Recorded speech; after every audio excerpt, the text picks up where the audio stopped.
You're listening to One Decision, the podcast that looks at the choices made that shape our world. I'm your host, Julia McFarlane. And I'm Sir Richard Dearlove, the former Chief of British Intelligence, otherwise known as MI6. Together, Richard and I talk to the top decision makers and influencers who shape world events to try and understand what it is that drives the defining choices and decisions that have global impact and affect us all. It's now been a month since the October 7th massacre by Hamas on Israeli soldiers and civilians, the worst attack ever in the history of the State of Israel and the worst loss of Jewish life since the Holocaust. It's also been a month since the start of the newest Israeli military campaign in Gaza on Hamas in retaliation for that attack. We're now also seeing an erosion, piece by piece, of international support for Israel in terms of its military response to that attack, given the very stiff loss of life being incurred in Gaza. The mounting civilian casualties has now caused more than a dozen UN agencies and NGOs to condemn the mounting death toll, calling for an immediate ceasefire. The UN Secretary General has said this week, Gaza is becoming a graveyard for children. President Biden has kept close contact with the Israeli Prime Minister Benjamin Netanyahu, who recently gave an interview to ABC News, My Old Parish, where he said that ultimately Israel will have overall security responsibility in Gaza for an indefinite period after its war with Hamas. I think Israel will, for an indefinite period, will have the overall security responsibility because we've seen what happens when we don't have it. When we don't have that security responsibility, what we have is the eruption of Hamas terror on a scale that we couldn't imagine. The Israeli army is now deep in Gaza and has effectively split the territory into two and encircled the larger city, Gaza City, after more than a week of its military incursion. Richard, we are going to hear from both Israel and Palestine today on our podcast. We have got Dr. Michael Oren, the former member of the Israeli Knesset and Israeli ambassador, as well as the former Prime Minister of the Palestinian Authority, Salam Fayyad. But before we hear from them, I just wanted to hear your thoughts on what Netanyahu said on US TV. It was the first and clearest indication, I think, that we've had from Israel on what a post-Gaza operation reality might look like. Well, I would characterize it as a soundbite. It's a very simple thing for Netanyahu to say. And of course, there will be an expectation when the fighting stops that Israel doesn't surrender the position it will have won militarily, and therefore it's going to play a prime role in the security of Gaza. The question, I think, is how would that be configured and what would it actually mean in practice? And I think the idea that somehow you're going to have Israeli security forces in there policing Gaza is probably impractical and unlikely. I think what one's looking forward to is some sort of political negotiation with an authority, probably an international authority, which is invested with support from the Israeli state itself and, of course, from moderate Arab states as well. And I mean, to have something which is going to be basically workable, even if it's not really acceptable to the local Palestinian population, it's probably going to have to be based on Arab nationalities. What I mean by that is the resources of countries like Oman or Jordan or the Emirates, Dubai, Abu Dhabi. And you can see how they could configure some sort of peacekeeping force in which the Israelis would retain some sort of say. I mean, look, this is a very complicated issue. And I think what's important now is that people do begin to think a little bit about the aftermath, because when you have purely military objectives, they're largely meaningless unless they're linked up to what your political objectives are going to be when the fighting stops. And I think we're all very much aware that Israel has been maneuvered by Hamas and by the international response that Hamas has, as it were, provoked into a very difficult position. And at the moment, it's getting more and more difficult for them. a lot of people have said that there is no military solution to this conflict. Sound bites obviously a lot easier to get out there than the accompanying details and logistics. I mean, you could have a phrase like that, which is like 4 or 5 words. And then, you've got to imagine that behind it, there's going to be a file with 500 pages. So it gives a small indication of direction. It certainly doesn't give an indication of methodology or actual solutions to a very, very intractable problem.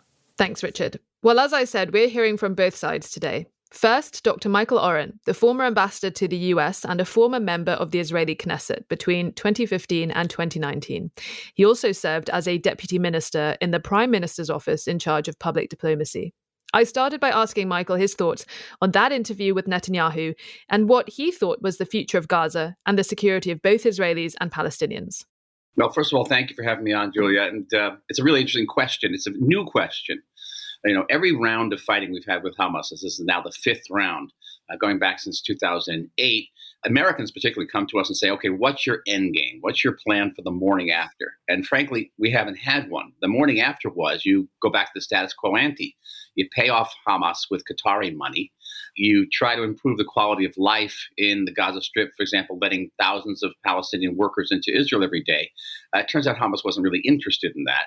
And so now, finally, Israel's thinking about the end game. And there's many discussions. So I'll give you my idea, if you would. It in some level dovetails with Netanyahu's. I'm not a spokesman for him. But clearly we have to change the status quo.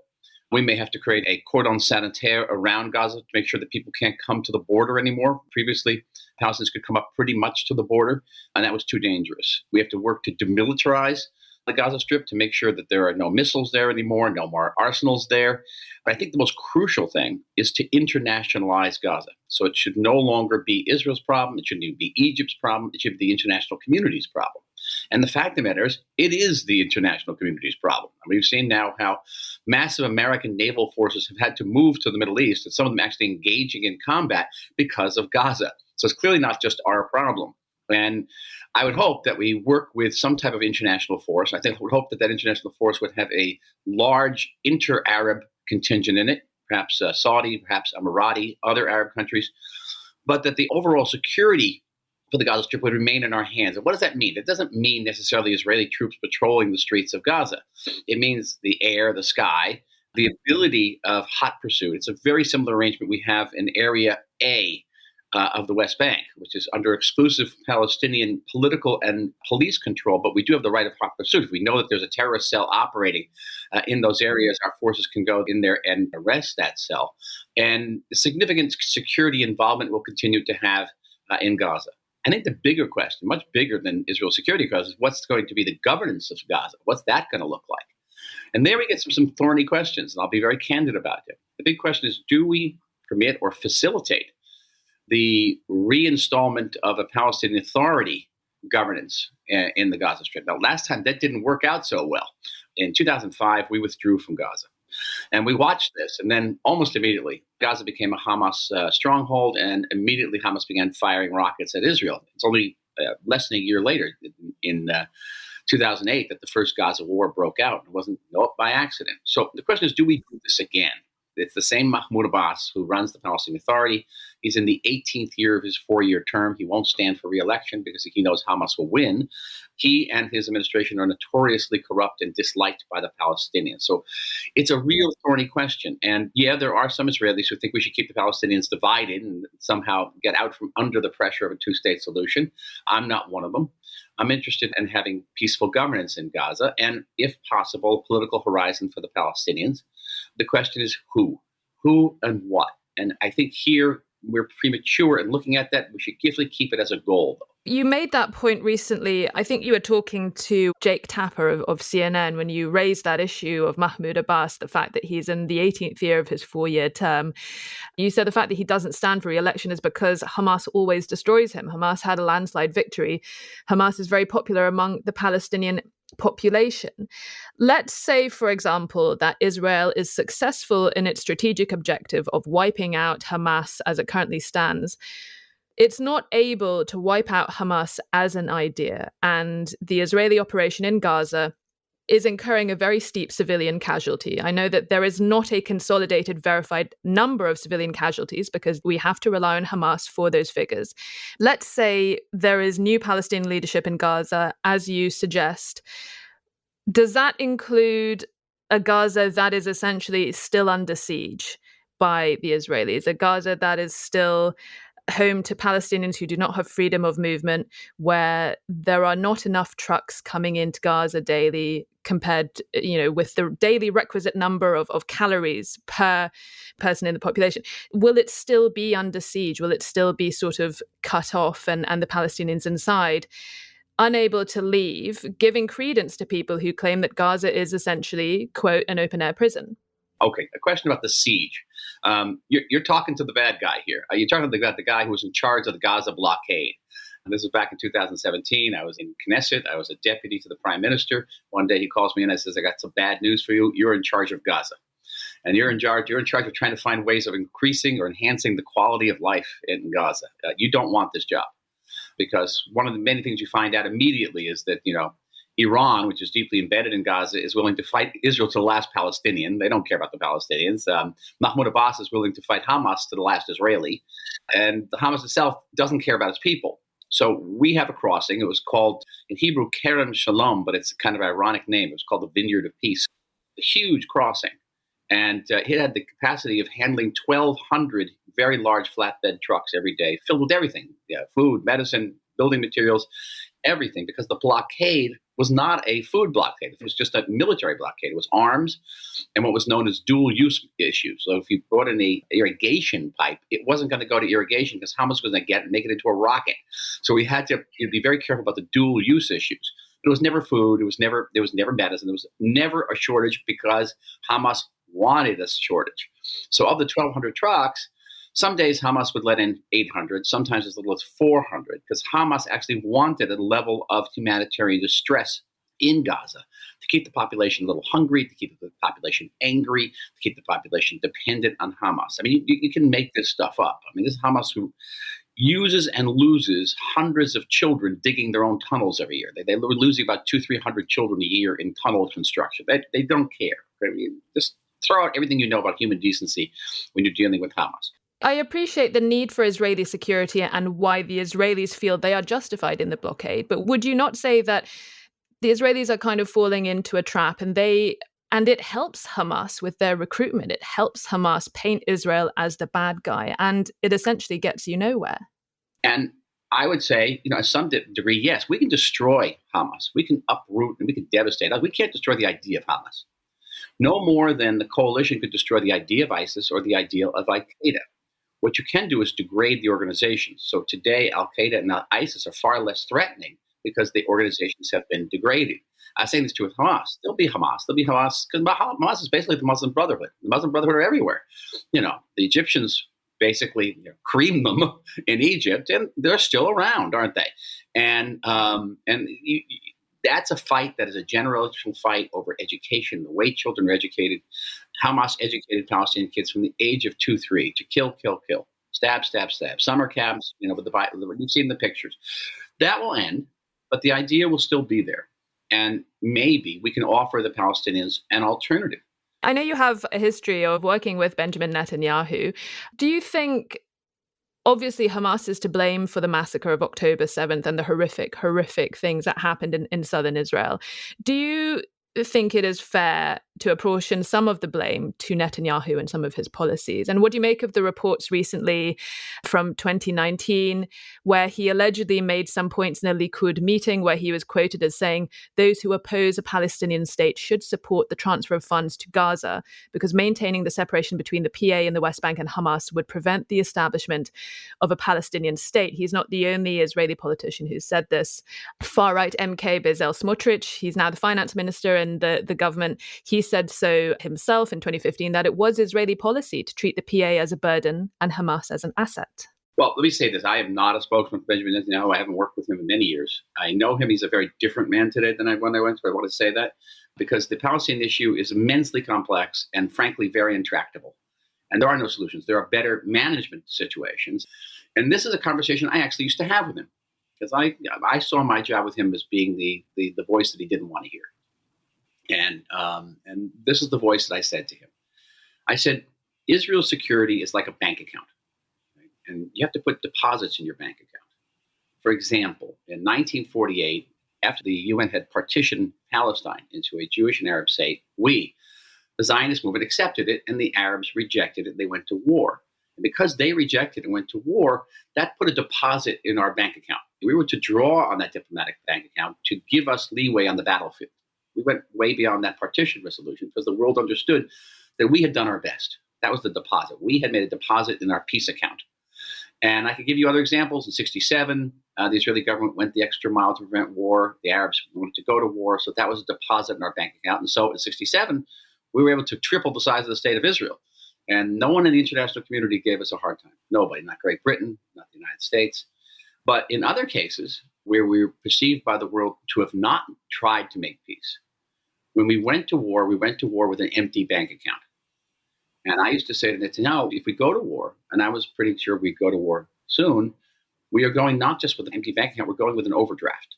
And I think you're seeing the results of this now. We gained a tremendous amount of international sympathy because of the massacres of October 14th. But if you are sitting in the UK or elsewhere, you saw how long that sympathy lasts, which wasn't very long. And I think if we had gone, the extra mile or more in convincing the world that we wanted to make peace, but the other side didn't, I think we would have had more leeway.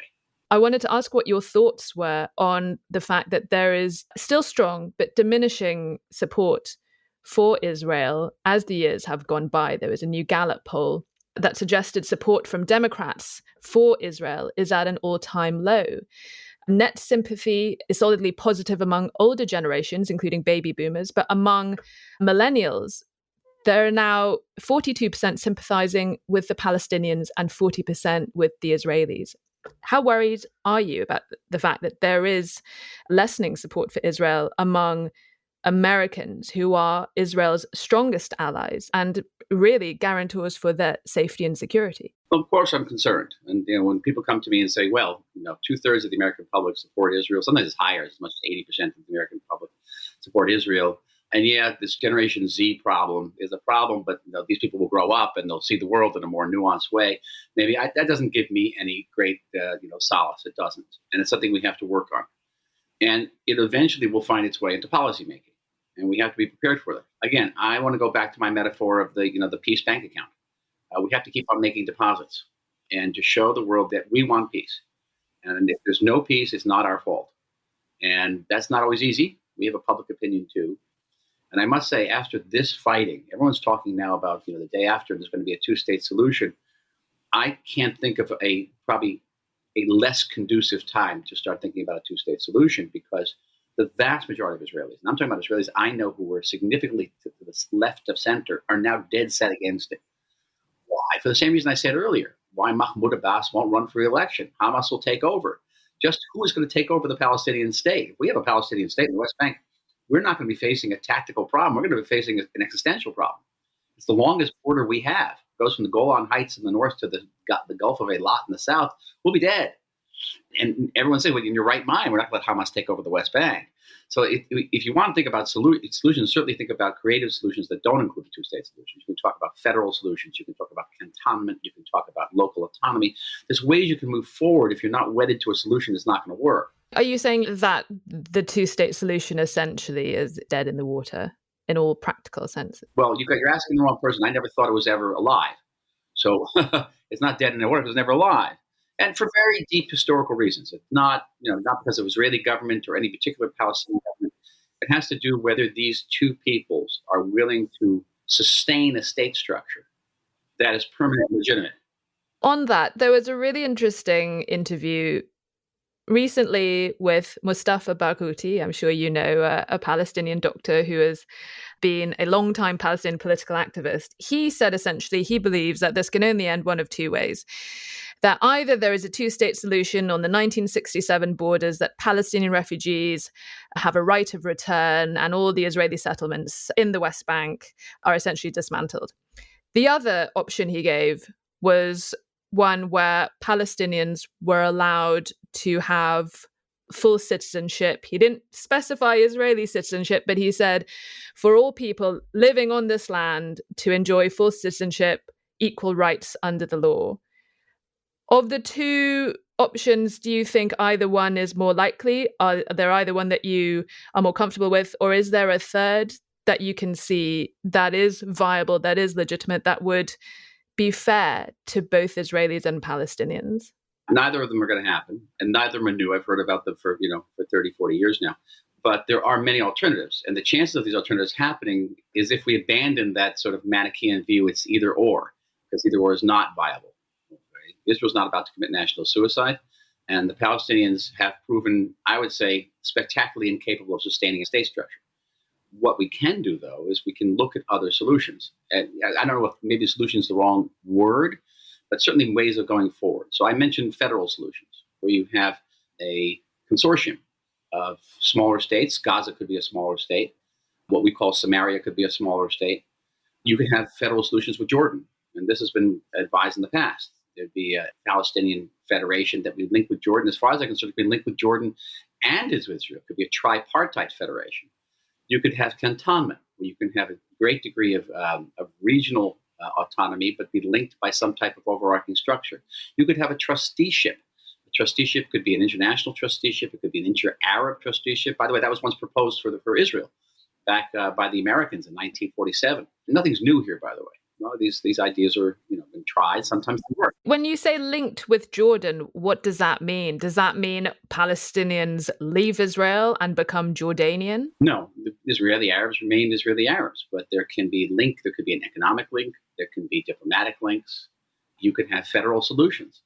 The idea is to be thinking creatively. And I must say, I've been talking to officials in Washington, Democratic officials. They understand that the two-state solution is a non-starter. Nobody knows who would run that state. No one would know what the nature of that state is. There's no discussion even among the Palestinians about the nature of that state. Okay, 50 years ago, they used to talk about creating a democratic, secular state in Palestine. You haven't heard that since before you were born. So what does the state look like? The Palestinian Authority's biggest singular expenditure is on Hamas. So what does the state look like? And can it sustain itself? Nobody knows these questions. I'm very skeptical about its ability to sustain itself. Maybe I'm wrong. So, all right, that's my feeling. But you're talking to someone who actually wants to see the needle move. I'm not doing this to in any way say that the Palestinians don't deserve self-determination. They don't deserve to end what they call the occupation. All that I accept. The question is, how can this actually be done? I'm all about real solutions and not slogans. I don't think I've heard you say that about the occupation before. I think that's really interesting. Well, I said what they call the occupation. I have a problem with the word occupation because people can occupy its own land, but I acknowledge the fact that we occupy a people. There's no question about it, not a land. We have to make that distinction. I just want to go back to the current situation in Gaza, last of all, because I did want to ask you about your feelings on the hostages. The Israeli government said that they are targeting Hamas in the tunnels. Do we not think that a lot of civilian hostages are being held in those very tunnels? Obviously, this is a really, really difficult position for the Israeli government to be in. I'm not offering any other sort of options for how the Israeli military should carry out this operation, but what are your thoughts on the fact that the Israelis are bombing areas where their own hostages are thought to be held? I mean, are you hearing from angry families about this? Some. I've visited a great number of families. Others understand that there's actually no alternative, and that a ceasefire means the death of the state of Israel. Ceasefire means Hamas gets away with mass murder. It means we cannot actually restore the 250,000 Israelis who've been evacuated. We can't restore them to their homes. You wouldn't go back to a home. Hamas is, can reconstitute itself and strike again. And it also kills our regional security, our regional deterrence power, because everybody in the region will get wind of this and say, oh, you can bomb Israel, you can massacre Israelis, and the international community is going to tie our hands and impose a ceasefire. You're going to get away with it. This is the hardest issue. Can you imagine having to make this call as a decision maker?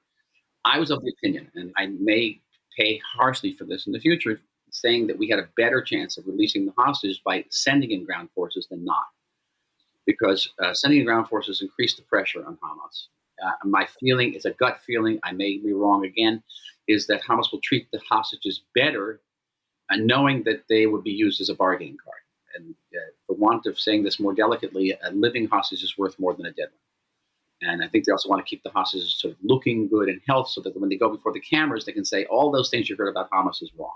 Do you think the Israeli government are doing enough to safeguard the potential of rescuing these hostages? I would be confident. I say this without any authority. They're doing the utmost. There's almost hundreds of miles of tunnels underground. It's actually inconceivable to us. And they go down hundreds of feet. I mean, the easiest solution would be to flood them with seawater, flood them with fuel and set them on fire. We can't do that because of the hostages. They're down there somewhere. We have to assume they're down. They may not all be down there. They're not all in the hands of Hamas. They're in the hands of Palestinian Islamic Jihad. Many are in the hands of families. Families have the family hostage that they're hoping to sell. My assumption now that as the circlement of Gaza gets smaller and smaller, Israeli forces get closer, for example, to Shifa Hospital and that Hamas headquarters, there's going to be someone who's going to say, okay, we're going to make a deal. You get the hostages, we get out of here free. Now, again, old enough to remember Beirut 1982. We did the same thing with the PLO. They all got on boats and they went to Tunis. If I were calling the shots, I'd say if someone said that to me, Hamas gets to go away to Algeria, but we get the 240 hostages, I say go for it. And I would make that deal. Let's see if it actually happens. Dr. Michael Oren there, the former Israeli ambassador to the US and former member of the Israeli Knesset.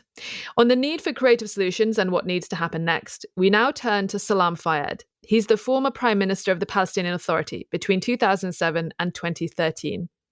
I started by asking him, given what happened on October the 7th, the atrocities that took place, could he at least agree that Israel must surely be given a right to respond to Hamas? Thank you very much, Julia, for having me on decision. 18 different United Nations agencies and NGOs have called for an immediate ceasefire to Israel.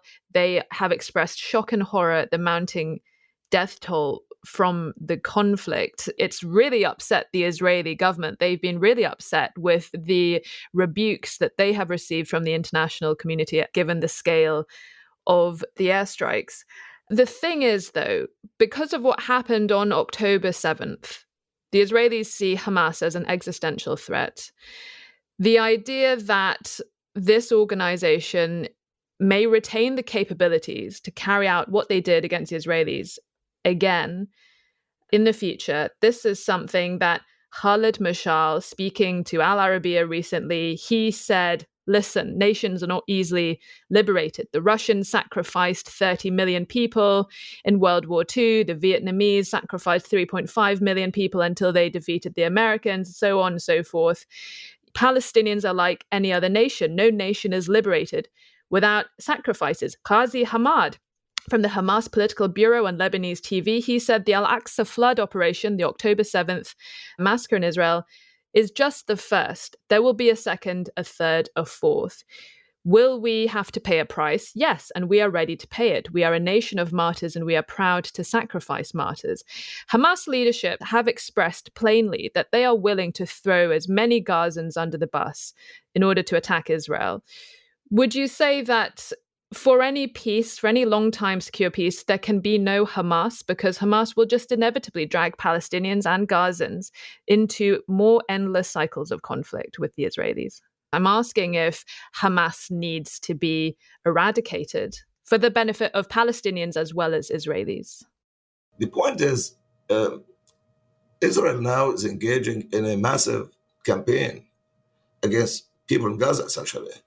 Now, October 7 happened, and then Israel said, we definitely have to retaliate. Look at what happened to us, and don't come cry to us when we retaliate and respond in kind to deter.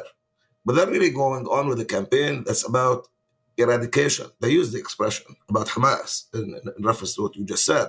We need to eradicate Hamas. We need to fully destroy it, and all of that sort of thing. Now, when you look at Hamas, actually, and what it is, I would say that that's an impossibility. Hamas is a political movement. So when you set a goal of your campaign, I'm talking about Israel here, as one that is targeting the elimination, eradication of a political movement, I mean, you know that that's an exercise in futility at best. For us Palestinians, it's catastrophic, and look at what's happening.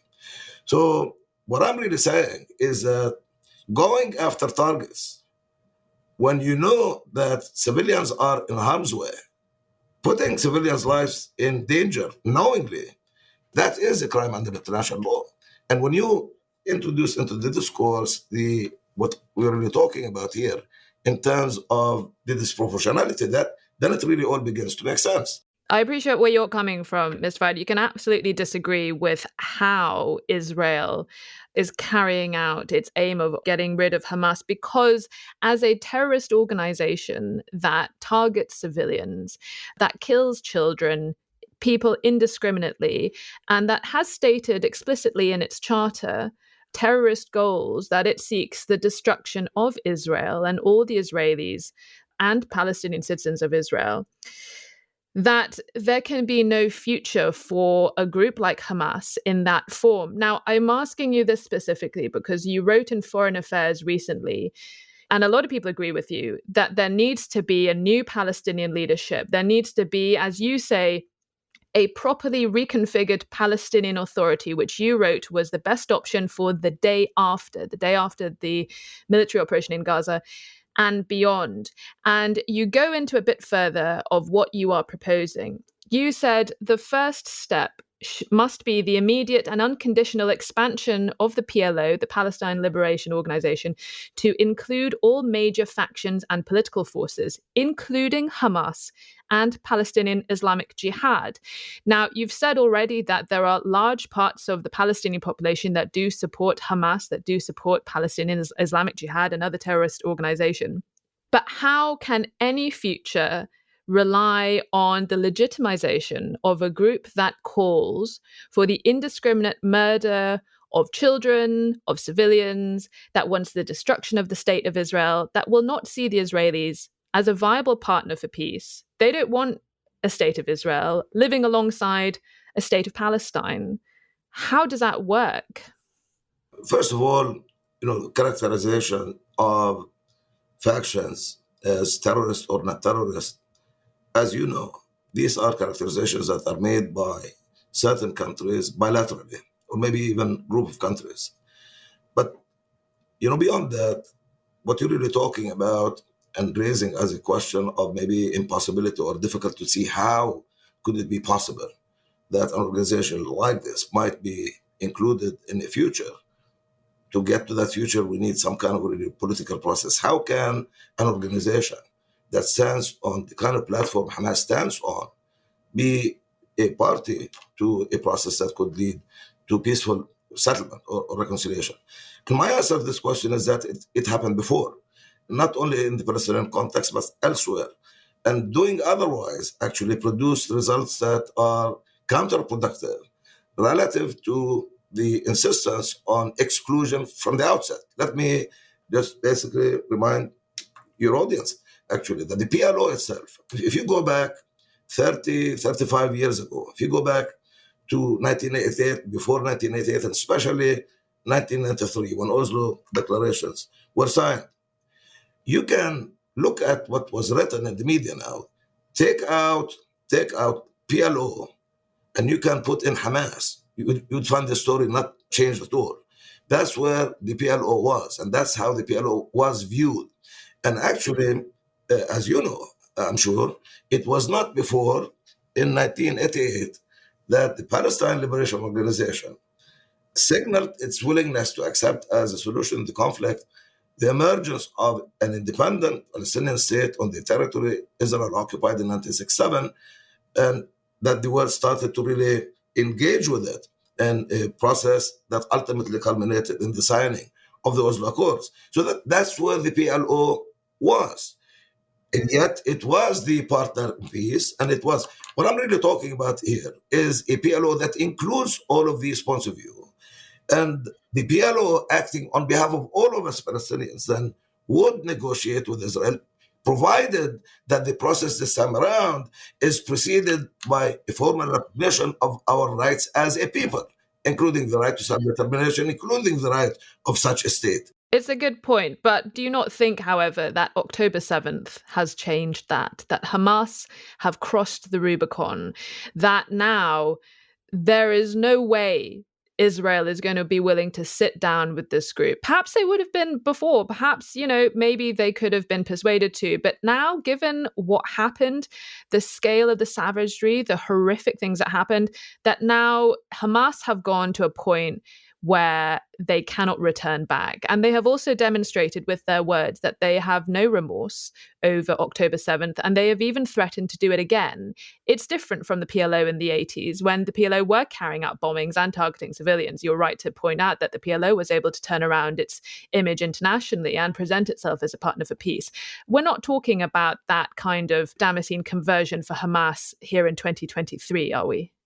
But actually, we can go back in history and find instances where in the immediate aftermath of a transgression, particularly what was at a massive scale, things like that were said.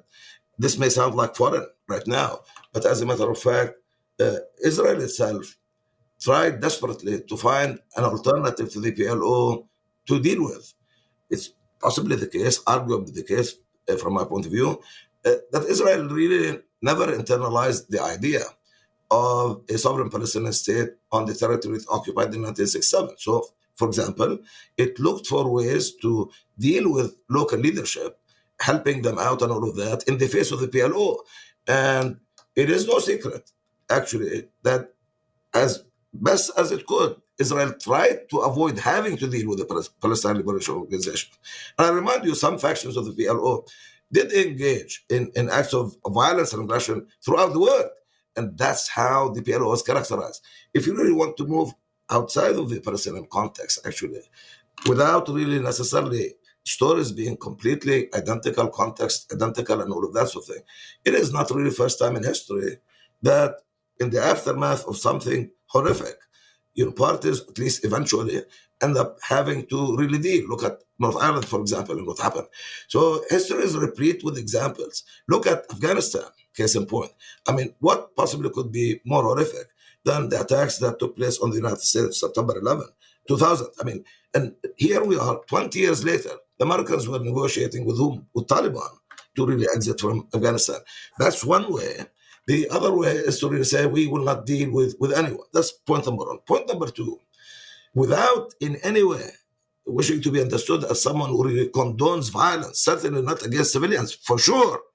And where acts of aggression were committed against civilians, that's to be totally condemned, for sure. And I myself call for there to be, given the conflicting stories about what happened, what didn't happen, let the guns be silenced today.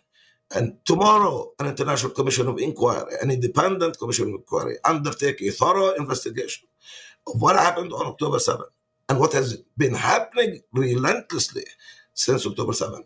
Any one party or state and non-state actors are not exempt from the operation of international humanitarian law, Geneva Convention, what have you, regarding the protection of civilians. I'm very serious about this.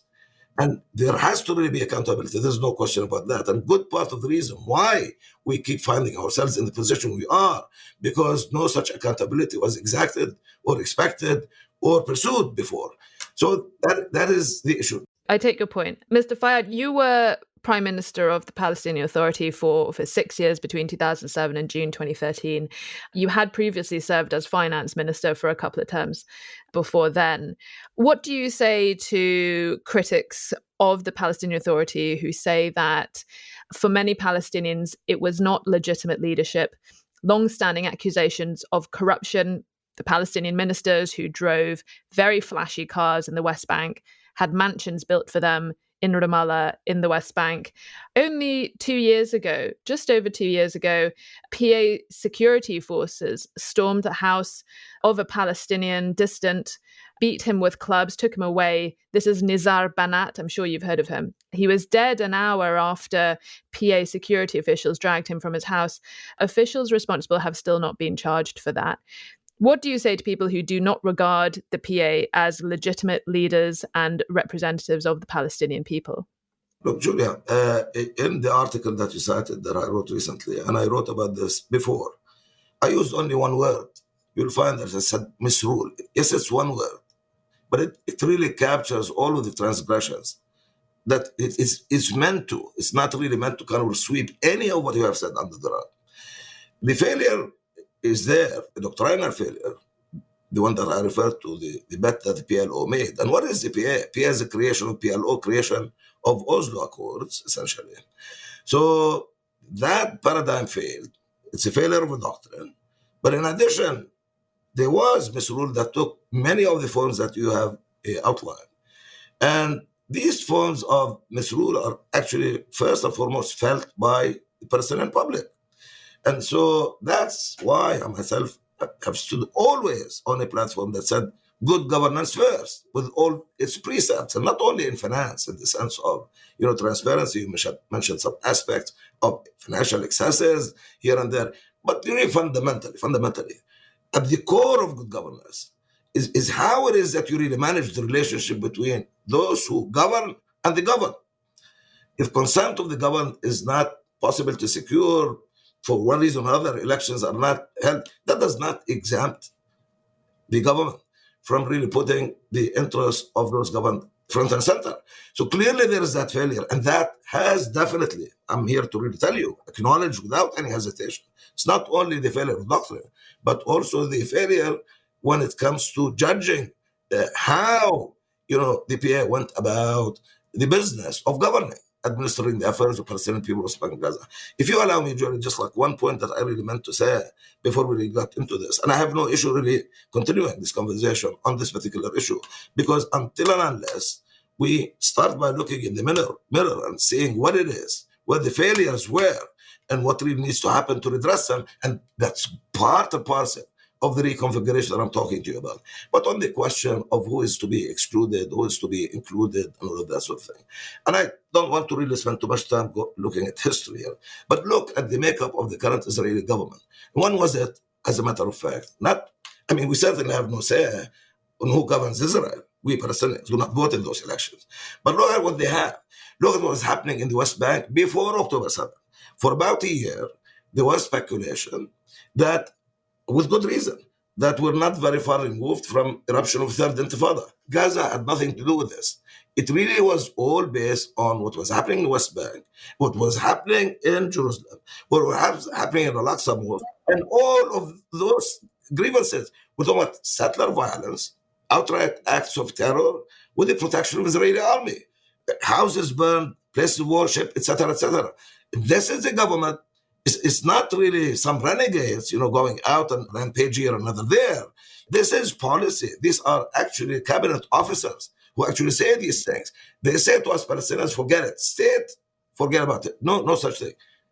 Those elements in the Israeli government even do not wish to see EPA, which is a product of Oslo, which has turned into an instrument with this empowerment for Palestinian people, and which has really been providing Israel, the occupying power, with the cover, political cover, to say we're not an apartheid state. Before speaking to you, I spoke to Dr. Michael Oren, who's a former US ambassador to Israel, and I put to him something that Mustafa Barghouti said recently in an interview to the BBC, where he said either the two peoples, the Israelis and the Palestinians, end up living together side by side. He said on 1967 lines that there was Palestinian sovereignty over their own areas in the West Bank, or the Palestinians are given citizenship. There is an end to the occupation. They're given their rights and full equal rights. He didn't say State of Israel, but I think that's what he was meaning. What are your thoughts on this? Because I think a lot of people now do say, for many reasons, including the fact that there is no viable contiguous area for Palestinians in the West Bank now, that the two-state solution is essentially dead in the water. What are your feelings on that? Yes, we are prepared to engage in a political process, one that is not based on just let's start over. That's not really what we want. Given the major structural defects that I talked to you about, I think it's important for us to condition our willingness to engage in a political process that's about the emergence of Palestinian state on the territory Israel occupied in 1967 by an explicit, formal recognition by the government of Israel of our right to that state. That's very important. We need to have that before we really sit around any table to negotiate an outcome, because we cannot just really start over ignoring how damaging it was for us to get into a process that was not based on recognition of our own rights as a people. Key amongst those rights, since we're talking about the Palestinian state, is our right to it. It does not mean lack of willingness to negotiate. To the contrary. I mean, you hear it said time and again. Israel is not willing, and this is not the current government. Netanyahu himself repeatedly said before this government, there is not going to be at all ever allowed Palestinian sovereignty or any sovereignty other than Israel's on the territory between River Jordan and the Mediterranean. His words. Now, how can we possibly be expected to rush again into a political process without, at the beginning, saying, wait a minute, if you want to deal, let's just first hear it. Just as we recognize your right to exist in peace and security back in 1993, we need for that to be reciprocated. That's language that Bibi Netanyahu himself was fond of when he first became prime minister. The shoe is on the other foot now. There's a lot of damage that has happened, a lot of lives lost. And if this war does not stop immediately, there will be a lot more thousands killed. Salam Fayyad there, the former Prime Minister of the Palestinian Authority. Now, I'm joined again, as always, by my co-host, Sir Richard Dearlove, the former chief of Britain's MI6. Richard, let's just get into Dr. Oren's arguments. It's difficult now for Israel. It's losing a lot of its international standing. They have had this very big public spat with the UN. What can and should they do going forward? I mean, we heard from Salam Fayyad in this podcast. A lot of people have argued, as has Fayyad, that there has to be a sort of a rejuvenation of Palestinian leadership. But Salam Fayyad is pointing out that he thinks that leadership should include Hamas. It should include Palestinian Islamic Jihad. And the fact that the previous leadership didn't meant it was less legitimate. Michael Oren has said in previous interviews, he's made the point that Hamas enjoys a lot of support from Palestinian members of the public, from a lot of the Palestinian demographic. Not all Palestinian support. So how do we go forward from this? Well, strangely, in the UK, we actually have a model. The Provisional IRA was a terrorist movement, and then its political wing mutated into a political party that has participated actively in a peace process in Ireland. So all I'm saying is if Hamas were to, as it were, publicly disassociate themselves from terrorism and, as it were, become a political negotiator in a process following this conflict, then I don't think it's completely to be ruled out that it could be part of a Palestinian alliance representing different interests. I mean, this is exactly what happened between the UK and Irish terrorism. They mutated into a political movement. And they did that because they basically took a decision, the terrorists themselves, that they would achieve more through pursuing a political path of negotiation. And I mean, the irony is they have done that. I mean, they've now emerged as a very, very significant political force in Ireland, with that particular extreme nationalist bent. Okay, some of us may feel uncomfortable about this, but it's better than the violence that preceded it. Now, I'm not suggesting that as a model for Palestine, but I would advocate myself, if there's going to be a political solution in Palestine, there has to be a political mechanism which somehow embraces the extremists in looking for a durable political solution. So I'm not surprised by that suggestion particularly. I just think we're a very, very long way still from expecting that sort of process to grow out of the circumstances of the aftermath of this conflict. Well, I think that's true. And I think the Good Friday Agreement, you're not the first person to draw the parallels, but I would put down that I think a key difference is that the IRA leadership were there on the ground, whereas Hamas leadership, they are living it up in Doha, in Qatar, in Beirut, having a very nice time. Thank you very much. They are not in Gaza. They actually don't have skin in the game. If anything, they have skin in the game for the conflict to continue. I agree with you on that. And I think that's why the parallel might, in theory, have some validity. In practice, it's hard to see how it would be applied. And of course, there is another fundamental difference, which is the role of Iran behind Hamas. which I personally think, and I've said this already, that it's a defining issue. And I mean, as Oren said, the Iranians don't care about the Palestinians. They have their own objectives. And, there is this exploitation of the Palestinian identity for Iran to pursue its own objectives in the Middle East in a ruthless way. I totally agree. If we have time for one more thought, perhaps, I thought it was interesting what Michael Oren said about the occupation. We didn't really have the time to talk about the occupation because, on the one hand, the flare-ups of war and conflict between Israel and Hamas in Gaza is one thing. But the reality of the ground in the West Bank is perhaps the bigger, more difficult problem to solve. The intractability now of so many settlers in the West Bank, the fact that there is now no longer any possibility for any kind of contiguous Palestinian state, given how many settlements have eaten into that territory. What hope is there for Palestinians to have sovereignty eventually, to not live under occupation? Or do you think it's time for us to start thinking about how a one-state solution would work? Well, strangely, I've always advocated a one-state solution because I think it is the only political solution that still has a little bit of life left in it. And that may be a surprising comment, but we've got way, way beyond the point because of aggressive settlement policies on the East Bank, where a two-state solution could work. It's just not possible. There's too much to dismantle to create a two-state solution, plus the fact that within a two-state solution would be inherent for eternity the seeds of conflict.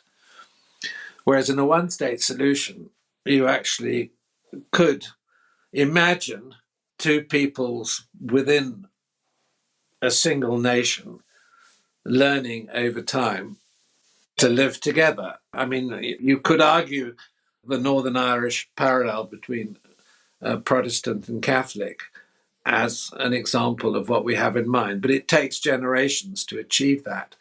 I thought what was interesting about Oren, I mean, he completely ruled out a one-state solution, but given his ideological views on the state of Israel, that's not particularly surprising.